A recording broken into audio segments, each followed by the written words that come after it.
These super tender short ribs blew me away.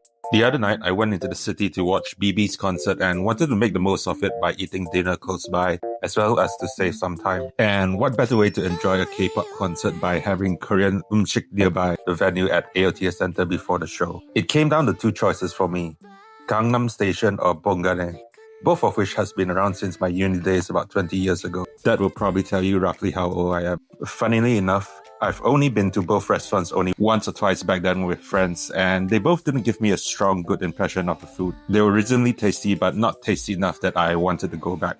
Also, back then, I was not really into Korean food and spicy food until about 11 years or so ago when I met Joyce, who likes eating Korean food. So we started eating more Korean food and I started to fall in love with Korean and spicy food. Upon checking out their reviews, both had 4-point-something stars out of 5. But I landed on Bongane as they had slightly more favorable reviews. Their meat portions looks a bit bigger than Gangnam. Plus, they serve kimchi for their side dishes, while Gangnam doesn't unless you ask for it. I felt like I wanted something beefy and didn't want to shit my pants during the concert from eating something too oily or spicy. So I decided tteokbokki galbijjim was a good fit for me, even though I really wanted a barbecue beef or spicy barbecue pork and squid.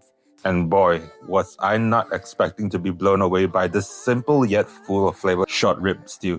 The soup of the stew was packed with a soy sauce-based umami that had a perfect balance of saltiness and sweetness. For $25, it had a satisfying good amount of short ribs in it with chunks of meat on the bone. For sure, I definitely hit my protein goals that night. Not only that, the short ribs had a nice beefy taste to it, and the meat was so tender that I could slice the meat in half with just my spoon. No steak knives necessary here. I also love the mushrooms and clear glass noodles that soaked up the flavor of the soup.